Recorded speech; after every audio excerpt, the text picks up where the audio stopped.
Your next career move could be the one you never imagined. Web3 Nomads. Everywhere jobs for anywhere people. We're back again, another episode, Hip and Closure. Got Matthieu from something that I've been seeing pop up across the old Twitter timeline and getting sent to me by numerous people in Discord and things like that. So we're really happy to have Matthieu from Infinity Pools on. How are you doing? How's it going? How are you doing on your Pretty end? good. Just past couple of weeks have been absolute craziness, but very happy to be here. And thanks for having me, man. Yeah, I feel like I've already met you because the amount of podcasts and the kind of reading I've been doing around you guys. You've been on the circuit. Yeah, it's been honestly like extremely surprising to me, like how great the reception has been. When we first posted our website with no explanation of Infinity Pools, and it just said, like unlimited leverage, no liquidations, no counterparty risk, no oracles, on any assets. I had so many haters. We had people like be like, "Oh, another scam," blah blah blah blah blah blah, and we posted our white paper and the article, and all of a sudden, like it was just kind of, everybody like was reaching out to us, trying to like work with us, trying to invest, trying to like get us on their chains, and like it was like the turnaround there was pretty fantastic. So obviously very very grateful, and I was one of those. I was one of those annoying people pestering you for more information, and because what I seen as soon as it popped up, I was like, right, this branding is really really good, and I was like the website, and I was like 1000x leverage, right? What's going on here? And then as soon as like the kind of the paper came out, I was like, oh shit, we've got something good here. So let's pester him some more so we can get some good podcasts and content out there as well. So, but yeah, it's as I say, even from the outside, there's a lot of kind of hype. Is hype the best word? Maybe that comes with bad negative connotation, but there's a lot of kind of the right people speaking about it and looking at it and kind of annoying me, sending me it, saying, "Do you know these guys? What's all this about?" So I think you've kind of come into the kind of the landscape in a really good way. But I suppose we'll get into it.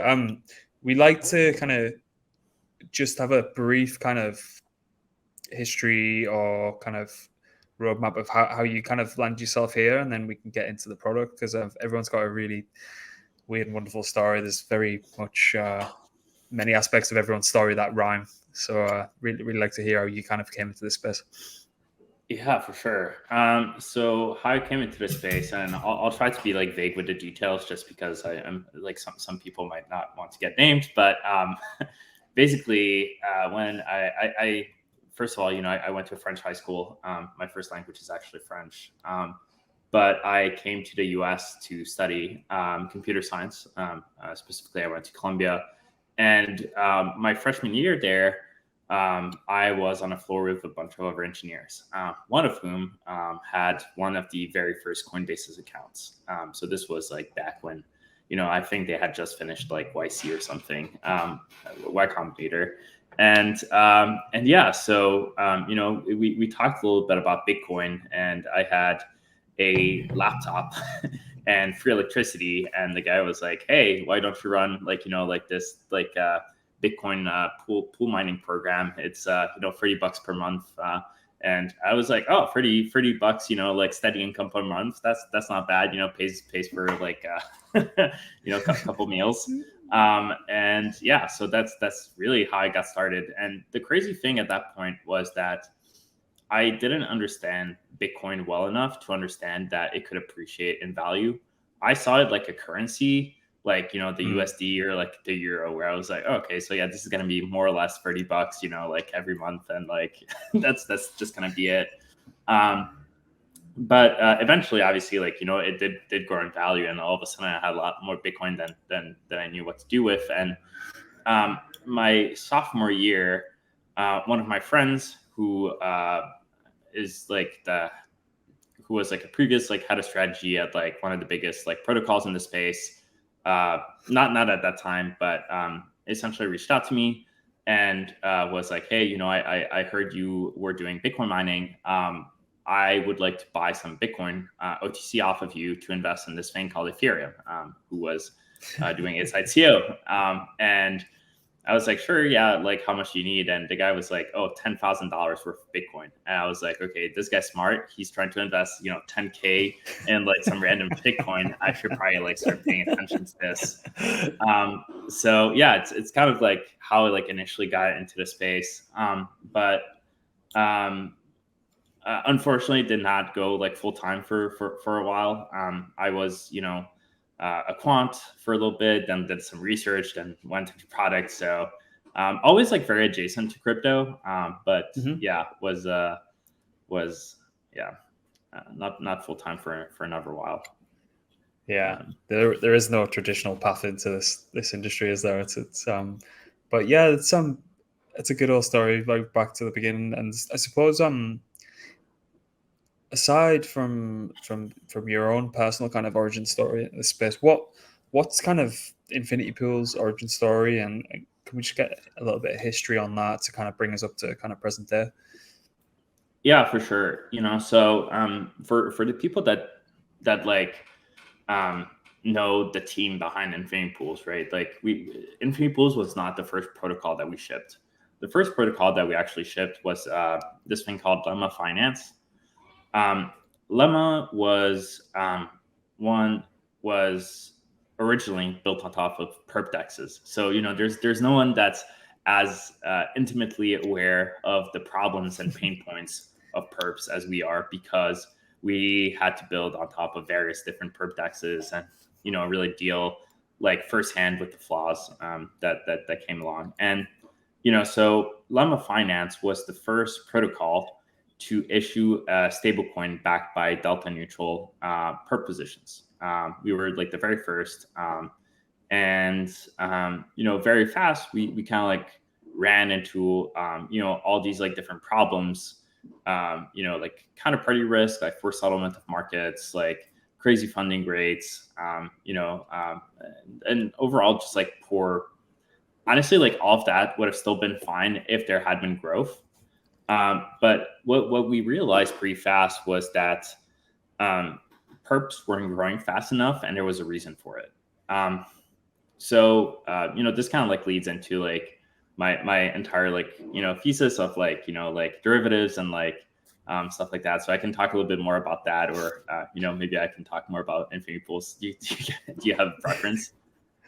Yeah, no, I'd love to hear it, just because what's always great to hear, particularly from founders and builders, is fixing a problem out of a necessary kind of issue that they're coming up with day to day. So it's always kind of good to hear that, because you'll know better than anyone, a lot of problems that get solved in this space don't necessarily need to be solved, and they get a product slapped on top of them. So it's always good to kind of hear that. So if you can get into that, and then we've got all day to talk about Infinity Pools. So yeah, that'd be great. All right.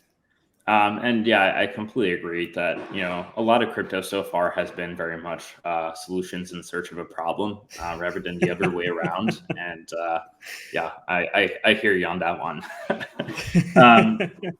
Okay, cool. So coming back into crypto in 2020, 2021, my thesis, when I saw like Uniswap blow up, was that you would essentially have DeFi derivatives do the same thing that they do to spot in other markets, right? So like traditional finance and like centralized finance, right? Like sexes, right? Which is that derivatives like command 10x or like several orders of magnitude, even more volume than spot. And to a certain extent, we kind of saw that happen with like DYDX, Perpetual Protocol, et cetera, et cetera, et cetera. But it was nowhere near like an order of magnitude more than like spot, right? Like Uniswap was still very much like king of volumes over the past year. And the reason for that is because, as we actually just talked about, Uniswap was very much a solution to a tangible pain point, or really a 10x improvement, right? I'm a big Peter Thiel fan. Yeah. So like the classic like 0 to 10x 1 improvements, yeah. and Uniswap was very much like a 10x improvement over its incumbents, right? So when you think about Binance, when you think about Coinbase, what did Uniswap do 10x better? Well, two things, right? The first thing was that they listed 10x more assets, but also that they listed those assets 10x faster. And for DJing gamblers, being able to like have like first dips at like assets that weren't listed on sexes was the holy grail.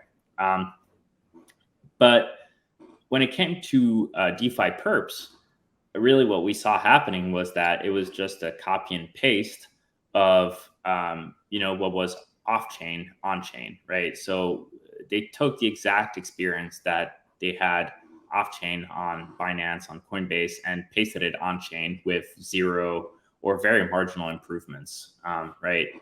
We didn't really see any 10x improvements over the incumbents. And I do think that like that is truly the reason that we haven't seen like a massive migration of of traders over to decentralized perps. And right around the time that like we were launching Lemma, we kind of like became more and more aware of this problem, and we got bearish on perps because we also realized that this 10x improvement would not be able to happen in the same way that Uniswap did it, right? Basically, perps are extremely reliant on oracles. Oracles and long tail assets are simply incompatible. You can manipulate oracles in such an easy way that anytime you have trading on long tail of assets with oracles, you are going to get wrecked. Like traders, LPs, the exchange, everyone involved is going to get wrecked. And when we realized that, you combine that fact with the fact that like perps are very much like an oracle based instrument, and we kind of like realized that there would never be perps for the long tail of assets, like without like any crazy counterparty risk. And so once we kind of like really internalized that, we decided to research our own oracle-less implementation of derivatives market, and we were thinking about it, and we were like, okay, well, like how do you guarantee like that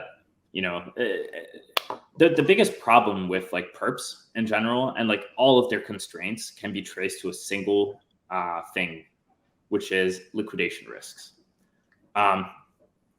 Literally, and this is not just perps, by the way, like traditional finance, margin trading, everything that is wrong can be traced back to a single problem, which is liquidation risk. All of their limitations come from risk management because of liquidations. It's kind of a bold claim, but it is like very much like something that we thought about a lot over the past year, and that we are very confident in. So, why do I say that? Well, basically, perps, very much like margin trading in traditional finance, works by borrowing cash and then using that cash to buy an asset to go long, right? And when the price moves against you, you need to be able to sell the asset that you bought for the cash that you borrowed in a small enough amount of time, such that the price doesn't move beyond like below a price where like you would no longer be able to like sell the asset for like the underlying cash.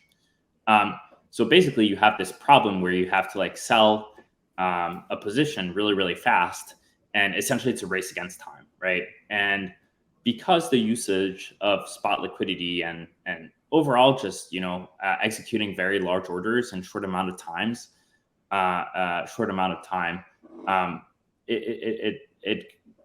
it's very hard, right? It's like even for market makers, even on like extremely liquid assets, it is a very, very hard thing to do.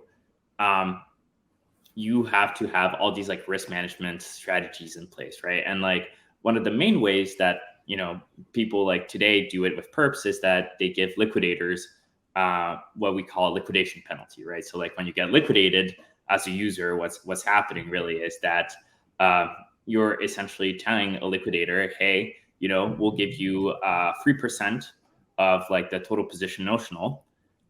If you can liquidate all of this and with less than 3% slippage, the rest of yours, the rest of the position, is like you get like, the delta between 3% and whatever the slippage you did is. But very often, with like extremely large positions, 3% is not enough, right? So even on like huge assets like BTC and Ethereum, once you get to like the millions of dollars, 3% slippage for like, if you've got extremely high leverage, it's not enough. And when you think about long tail assets, then you don't even need millions of dollars, right? Like even sometimes like a couple like $1,000 will get you below, or like above like 3% in slippage. And so really those are like the main reasons that perps are limited, because they need to be able to liquidate assets fast enough and efficiently enough such that they don't end up with bad debt. And that limits everything, right? It limits the leverage available, because once again, you need to be able to liquidate entire positions fast. It limits the assets available, because if you have like long tail assets, then like the liquidity is super thin. It limits you also need liquidations in the first place, right? Because you obviously need to like liquidate the assets when the price moves against you. And there is like crazy counterparty risk for everyone involved, because once again, even though you have these liquidation penalties in place, it's not always the case that they're going to work out. And if you do get slippage that's beyond 3%, well, who ends up with the bad debt? It's the underlying perpetual exchange. And like when the perpetual exchange like ends up with bad debt, well, who actually takes the the brunt of the damage? Well, it's profitable traders and market makers, or LPs.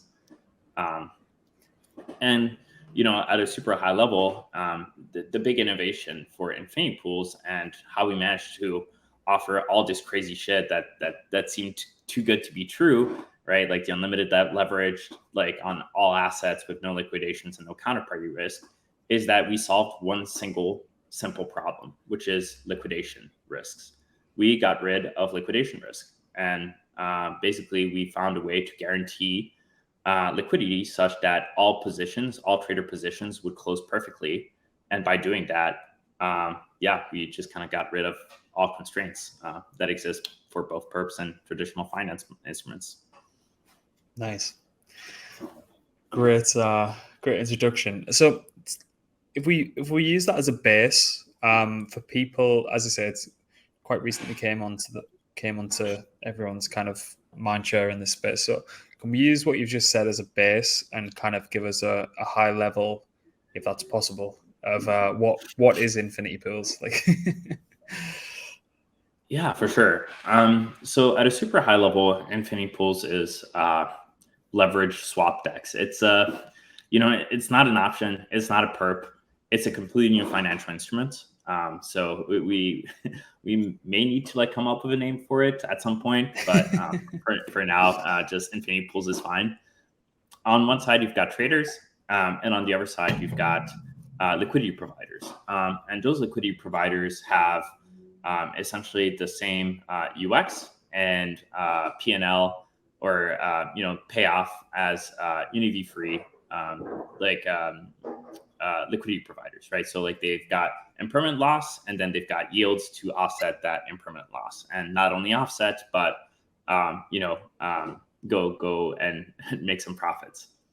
Actually, like a funny story about that is that one of the main questions that we always get on Twitter and on Discord, because people have been traumatized by UniV free, is are liquidity providers going to get paid enough? Like, are you going to are they like carrying too much risk? Are they all this crazy shit? And and I have the exact opposite concern, where I'm like, holy shit, these liquidity providers are going to get paid way too much. We need more liquidity providers.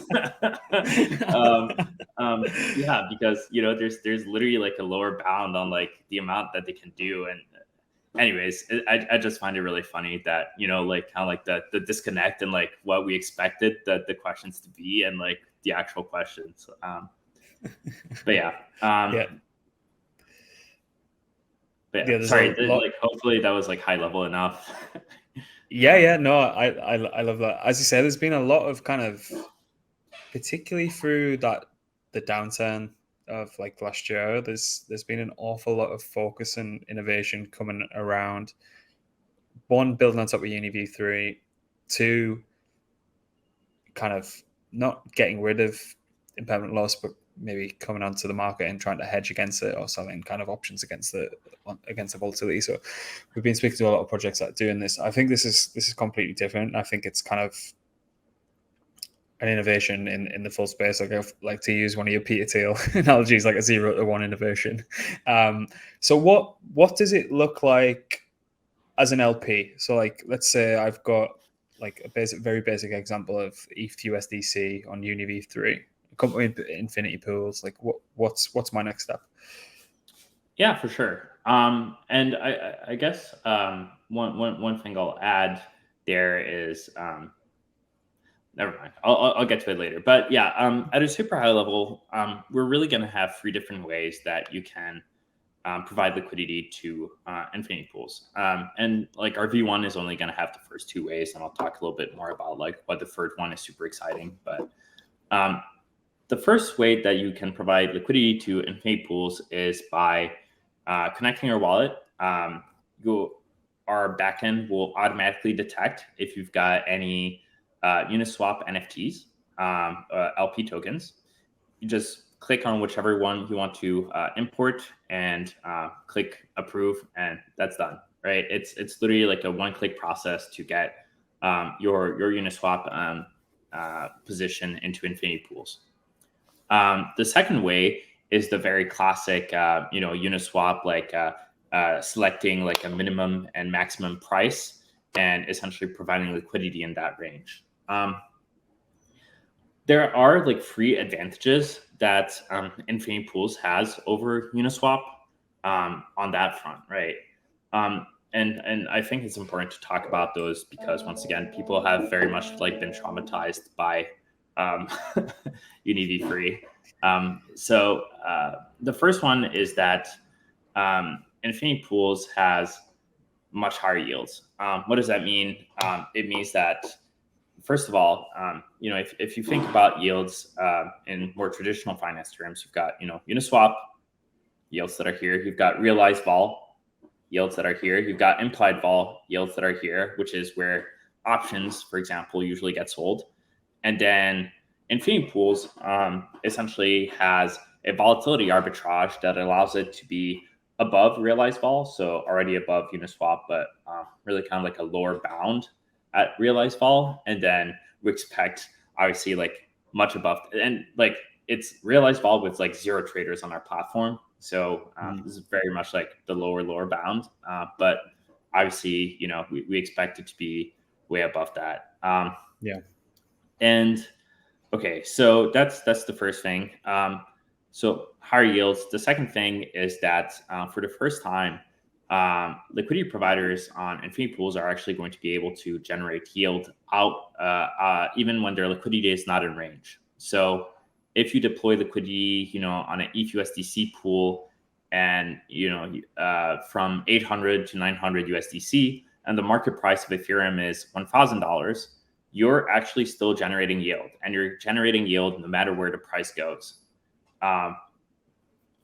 You seem a little like taken aback by that. How is that? I am the idiot in the room, but I will act as the idiot in the room and ask and try and get to like the crux of all these points, because one, just being selfish, and one, to kind of use this conversation as a learning experience. But so how is that? So price between your range is between 800 to 900, but price at 1,000. Like what's going on to allow people to still be earning yield? Yeah, for sure. So the reason that we allow people to generate yield, and like we enable people to generate yield even when their liquidity is not in the range, is because you can borrow, as a trader, you can borrow that liquidity to enter into your trade, right? So in our famous example that we have in our Medium article in our white paper, the way that you get 10x leverage, in an ETH-USDC pool to go long Ethereum is that you borrow an LP token at 900 USDC when the market price of Ethereum is $1,000, right? And so basically it acts like a basically like a call option with like a limited downside. And yeah, so basically, yeah, it's just because you can borrow liquidity that's outside of the market price, and because you can borrow liquidity that's not at the market price, it means that you can generate yield on that liquidity. And yeah, so that's the main reason. And the last thing I'll add is that it's just-in-time liquidity proof, right? So one of the things that we've seen like happen like recently is this like explosion in just-in-time liquidity.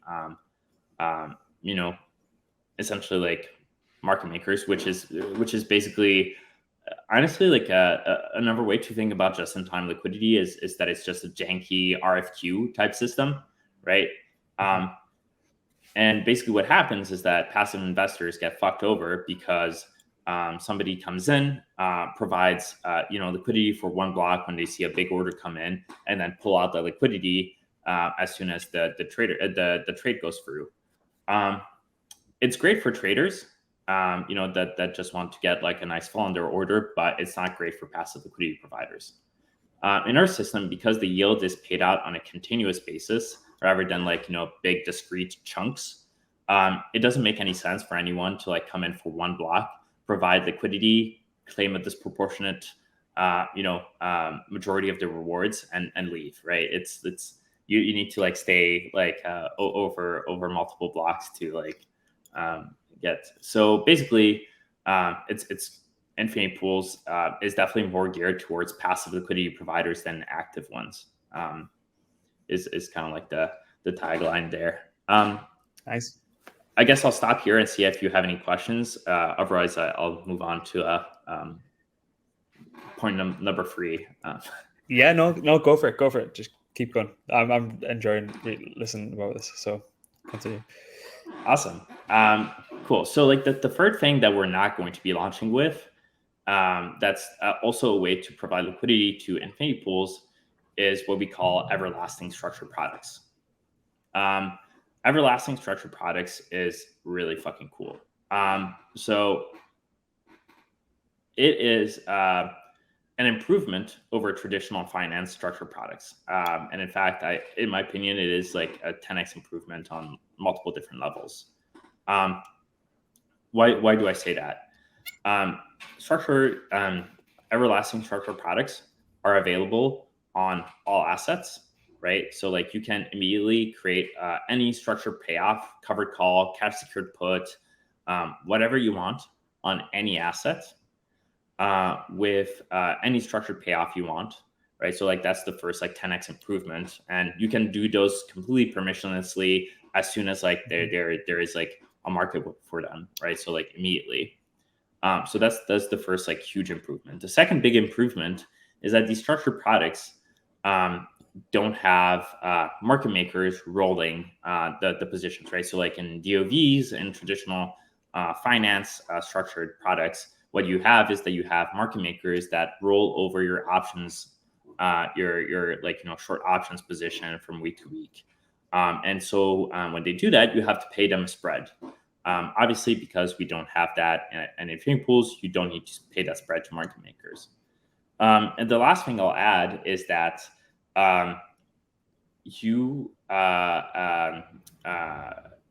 liquidity providers in these structured products can withdraw their assets at any time. With structured products, you're just kind of like locked in. Sometimes like structured products, like protocols will, like only deploy 80 or 90% of the assets so that they have like, 10 to 20%, like assets available, like freely available, so that like, if like 10 to 20% of like people want to like withdraw, they can. With us, obviously because this is like an LPing type thing, you can withdraw at any time.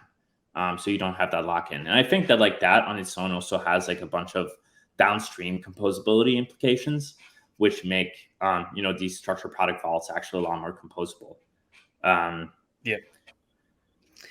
So yeah, another cool thing. Nice. And actually, like one of the things that we've been thinking about was or is more so like, I don't think that Infinity Pools wants to build this. I think that we'd much rather have like, some kind of like third party, really, really good team build these on top of us, because we're huge fans of composability, and we really want to focus on delivering a fantastic product that is the leverage swap for our users.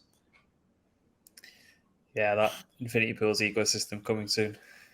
Ecosystem fun. So what about the other side of the protocol then? What if I was a trader coming to the protocol, what would like my user flow be like there? Let's say I'm a complete degenerate and I want to go like 100x or even 1000x leverage. And how does that kind of work from the LP side as well? Yeah, for sure. So, one of the big questions that we always get is there liquidity fragmentation, right? Because a lot of like in the example that we use, it's like a one-to-one, like the trader borrows the LP token directly from the liquidity provider. There are basically, I guess I'll start by saying fragmentation, liquidity fragmentation is a non-issue for Infinity Pools. So not only do we not really have like any time fragmentation, we don't really have any strike fragmentation either. Why is that? Basically, LP tokens that are closer to the spot price allow for higher levels of leverage, right? So like 1000x, 2000x plus, right? But those LP tokens that allow for 1000x plus leverage also allow for all levels of leverage below it, right? So like 1 to 1000x. So that means that you can use 1000x like leverage like LP token to do 10x leverage. That's the first reason. The second reason is that you can actually mix and match different LP tokens to create the leverage that you want, right? So in the example that's in the article and in our white paper, you have an LP token at 900 USDC that's used to create 10x leverage. But you could have actually recreated that 10x leverage by combining LP token at 850 USDC and 950 USDC and combine them in the correct proportions to create that 10x leverage. What that means at a higher level is that you essentially have a peer-to-pool-to-peer model, very much like Aave or like Compound, which means that there is no fragmentation. So that's kind of like on the fragmentation side of things. From a trader side of things, right, all of this is abstracted away, right? In our user research, we noticed that retail and traders in crypto in general love perps, and specifically love the UX of perps. So our UX is actually going to be as similar as possible to perps. Basically, you're going to see a big, like long or short button, deposit collateral, leverage, 1 to like whatever, like 2000x, and then or like 1000x. Actually, so we actually ran some tests, and like practically speaking, on big, like pairs like Ethereum, BTC, USD, we'll be able to offer about 1000x leverage in our V1. But on more stable pairs like Euro USD, we'll actually be able to offer up to like 10,000x leverage, which is Shit. pretty crazy.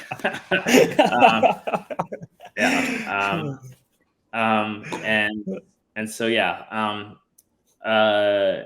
and so like once again the leverage, and then you'll see the interest rate for that like position, and then with that interest rate will also tell you like, oh, okay, and by the way, you don't need to like precise like a time frame or anything like that up front, right? It's very much like a perp. You open your position and then just kind of like it goes on and on. The only big difference from a UX perspective between perps and Infinity Pools, and it is like, I feel like a conceptual like difference, which is with perps, what happens with funding rates when they are against you is that they are, and like GMX, is that they're taken directly from your collateral. And so basically like, your leverage goes up. With us, the leverage does not go up. The leverage is constant. And essentially when you run out of collateral, instead of liquidating you like a perp protocol would, what we do is that we just close your position. So you can think of it as not rolling, your options call or whatever. And what that means is obviously no liquidation penalties and no slippage. It's just your notional goes down to zero. Yeah, and we do think that, like, for retail specifically, it is a much better option. Yeah, 100% agree. I mean, there was a few projects that I've seen trying to kind of replicate a GMX style model with long tail assets, and I was like, you're going to get people fucked, and the protocol's not going to last like 2 minutes. All it takes is like one large buy wherever that price feed's coming from, and everyone's absolutely screwed over. This is super, super interesting. So when I was kind of reading the docs and trying to get into the white paper, I was going to ask, how do you make it as simple as physically possible? Because on the back end behind that, it obviously seems like there's a little bit more going on. But I think with the UI and the UX designed the way it is, so will that just be flat out, that is the UI, that is the UX, or is there more that people can dig into on, like, I don't know, an advanced or a pro feature if they need to or want to? So we do have like a couple advanced features that we're thinking about. Our intention is that we want to ship an MVP that's as simple as possible, right?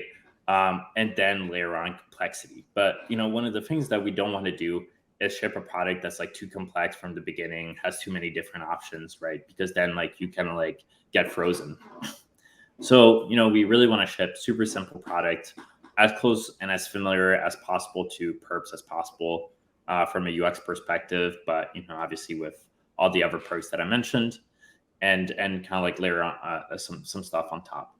That said, there is one feature that I do believe will be appealing to more advanced users from the get-go, which is interest rate tolerance, right? So on Uniswap, you've got slippage tolerance, right? Which is like the maximum slippage that you would allow for like any swap. We have the same thing, but for interest rates, right? So you set, like whatever, like your interest rate tolerance at like 3% APY.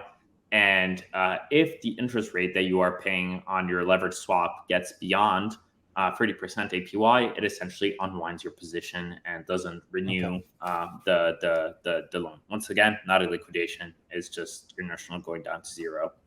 And I think it makes a lot of sense for more advanced traders, because very often the way that they think about it, right, is what is the probability of Ethereum going up, whatever, like 20% in the next like 5 days.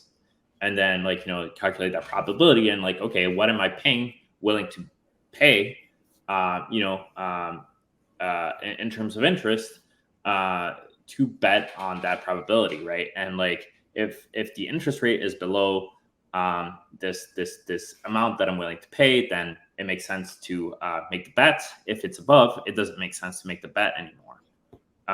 And so in that case, like our protocol is actually pretty good, because we do that automatically for you. You enter your position and yeah. Does that make sense? Well, so what? Yeah, for sure. So on the other side of that, then, if there is high demand for specific pair, interest rates are high, where is the kind of arbitrage there? Does it obviously incentivize people to increase depth of liquidity? Is there a different? Is the rate variable for people providing liquidity closer to the tick, or does it not necessarily matter as long as? Do you know what I'm getting at there? So if the interest rate's high on the trader side, yeah. Yeah. So basically, I think there's like two things that people are really usually concerned about. And the first one and the biggest one, especially with retail, is slippage. So maybe like it's good to start there, right? And actually, maybe not, right? So like Infinity Pools works very much kind of like a margin trading protocol once again, right? Where the borrowing of the liquidity is done with Infinity Pool's native liquidity, right? So like the LP tokens that are used to redeem liquidity and like borrow, right? In the example that I gave you, right, where you go long ETH, you're borrowing cash and then you're swapping it for Ethereum. In our case, what that corresponds to is, you're borrowing USDC, you're swapping it for Ethereum. This borrowing of USDC is done by borrowing LP tokens that are within Infinity Pool's liquidity. But then the swapping of USDC to Ethereum can be done using any DEX aggregator, right? And if we launch an NL2, that means that we're not going to have any slippage on our swaps, right? Or at least on the long tail, on the high market cap assets, right? Once again, like I do think that like stuff like GMX was like a really cool innovation and like a really, really good like, kind of like middle ground. I think, that kind of like there's a reason that people use it. If it's going to like, last a long time or like be successful long term, I don't know. But in the very like, for example, if we were to launch on Arbitrum, then you would be able to execute the swaps, right, from USDC to Ethereum using GMX. And once again, there's zero counterparty risk because this is a spot swap done atomically. We would have like the same liquidity as GMX on like, all the top pairs slippage wise, while like also being able to offer like trading on like all of our assets with like higher levels of leverage, et cetera, et cetera, et cetera. No liquidations, no counterparty risk. So that's like on the slippage side of things, right? So like our slippage is going to be essentially like whatever is the best available.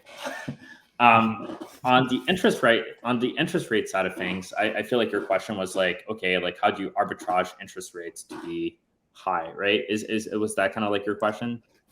So if interest rates are high on a specific, I don't know, Matic, like there's a Matic pool someone wants to trade, but the interest rates are particularly high.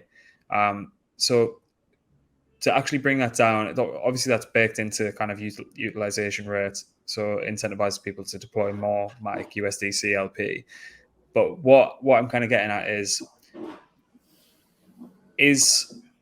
there an incentive for the LP to provide Matic USDC closer to the tick because utilization rate's really, really high and interest is really high? Or could they just go and deploy, I don't know, 20 cents and $2 or whatever the Matic price is? Yeah. Okay. So basically you're asking, is it easier or will it generate more yield for LPs to provide liquidity closer to the spot price? Fantastic question, first of all. So the answer is a tentative yes. Essentially, it's really hard to say until we actually launch. But the short answer is yes. Why is that? Because the interest rate is on Infinity Pools is made up of two parts. The first part is what we call a fair interest rate. The way that you can think about it is that it offsets impermanent loss, right? So it's kind of like a Black-Scholes type, pricing thing. And what that means is that you get higher yields for LP tokens that are closer to spot. But the reason for that is because you are also more likely to experience impermanent loss. So essentially, it's just like offsetting, right? It's just there's no like real like risk adjusted. The returns are the same for LPs, right? Like whether you're like close or like far, in terms of like the fair interest rate. Where things get interesting, right, is on the utilization rate. So the utilization rate, essentially, as I said before, higher leverage or like LP tokens that allow for higher levels of leverage also allow for all levels of leverage below it, right?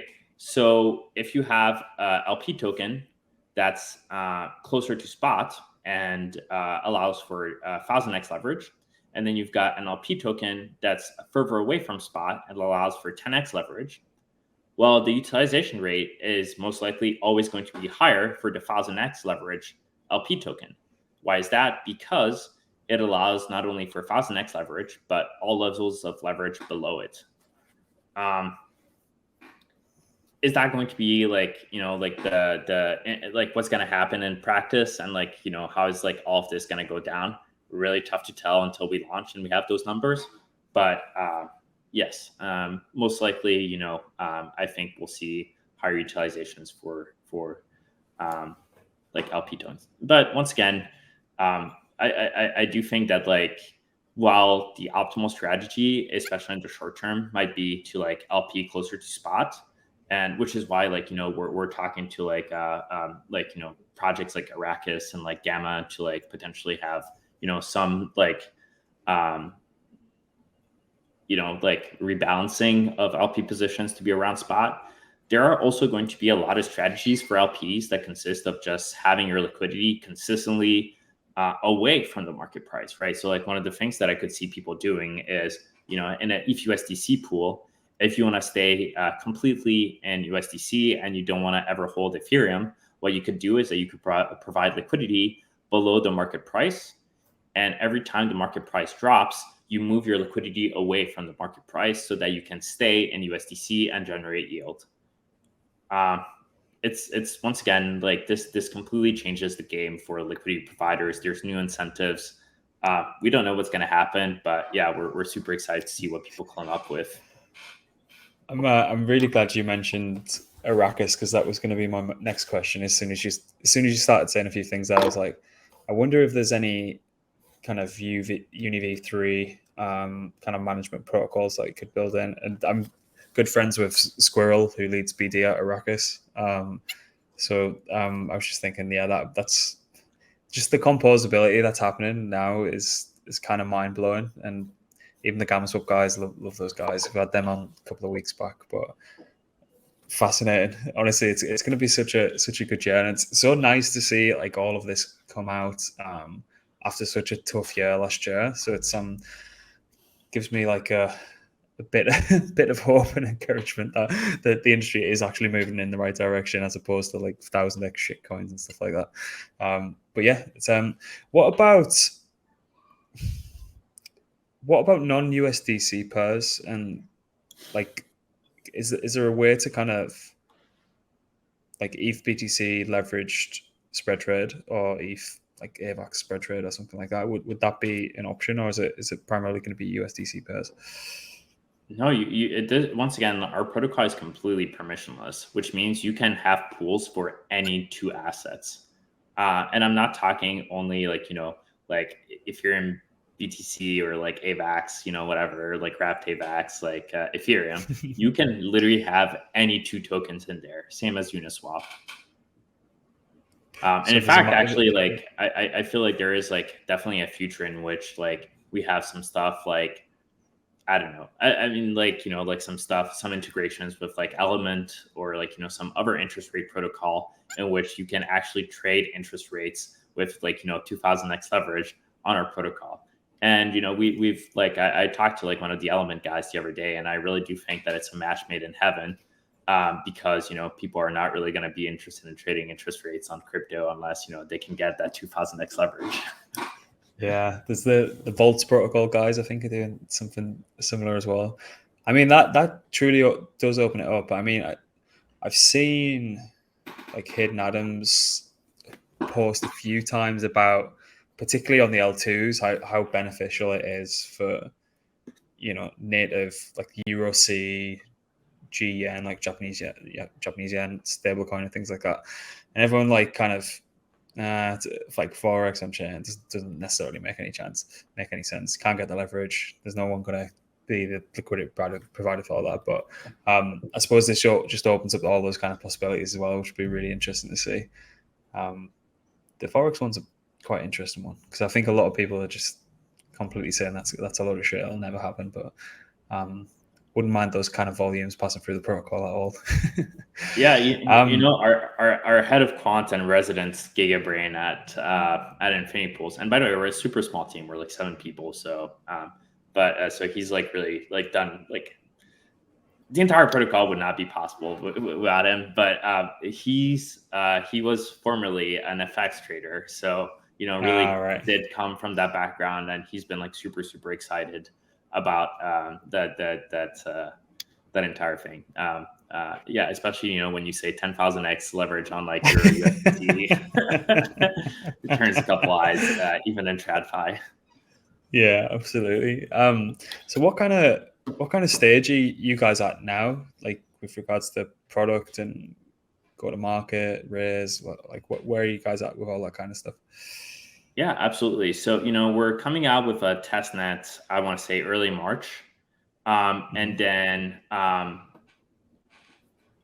2 audits, Spearbit and Coderina, and mainnet very shortly after. So we're really trying to get our mainnet by ETH Tokyo, but and by the way, like the entire team is going to be at ETH Tokyo. I'm going to be at ETH Denver. If anyone wants to meet up, I'm meeting up like a couple people. But yeah, so yeah, like honestly, all of this stuff is really happening imminently. We've been like researching this since last June. We've been like coding this up like for like months now. Like this is like, yeah, like this has been like a long time in the works. So we're pretty excited. Yeah, it's so good to hear. I mean, I'm still kind of dropping hints to my my partner just about ETH Tokyo, because it's not, I think it's about 6 or 7 hours flight for me. So I think I'll just keep like dropping hints, and I just have to go. It's for work and all that kind of stuff. So I might see you there. Seems like too good one to miss. Yeah. I definitely feel like there's been like I mean, like Asian retail is huge in crypto, and I think that yeah, I mean, like everybody's like talking about China coins lately, but I think that like more generally, like they are very judicious and risk or like they have like a large risk appetite, and that's like been very great for a lot of them. So yeah, so my favorite shit posters have been posting in like Mandarin recently. Everyone's turned into like kind of Asian crypto expert at the minute, like pointing out random dino coins that the Asian markets used to like pump in. So I don't know. No, it's a good thing, I suppose. But I don't want to take too much more of your time. I really appreciate you joining. I know you guys must be extremely busy, so spending an hour with me, that means a lot. And again, if there's anything you guys need from us, just give us a shout. More than happy to help. And yeah, I think once we go live, we should do it again, and we'll show kind of the UI UX, how to do it. Yeah, how to go 1000x on Shiba Inu. Would love that. One of the things that I'm super I mean, I got really lucky with our team. I'm definitely like the like least useful one on the team, but our front end team is incredible. Like they used to work at 0x, and they built Matcha. Right, okay. They literally like the two of them built Matcha, which is I think widely known as having one of the best UI UXs in the whole of crypto. So I use it every day. Yeah, look forward to our UX too. It's looking very good. I will say big shout out to our front end team. Yeah, that's they're a hard talent to find in this space. I know one of our other good friends who they're building Tapioca DAO. They've just hired a new one. Took them a while to find a good UI UX developer. So congrats. But yeah, thank you again. And what just before you go, where do you want people to be kind of funneled towards? Where's best for them to place their eyes and ears at the minute? I guess can you elaborate? What do you mean? Sorry. Just for kind of, is it Discord open or? Yes. The Discord is open. Our Twitter is definitely probably the best option. We have our Discord link on our Twitter, so yeah, Twitter's great. I feel like it's also the like least like low effort thing for people to do. Yeah. And then one last thing I'll add is like, if any liquidity providers are listening to this podcast, please hit me up. We've got some very, very good deals for you. So yeah. There you go. Hit Let him us up. know. All right. Well, thanks everyone, and we'll speak to you next time. Take it easy. Thanks, Grant.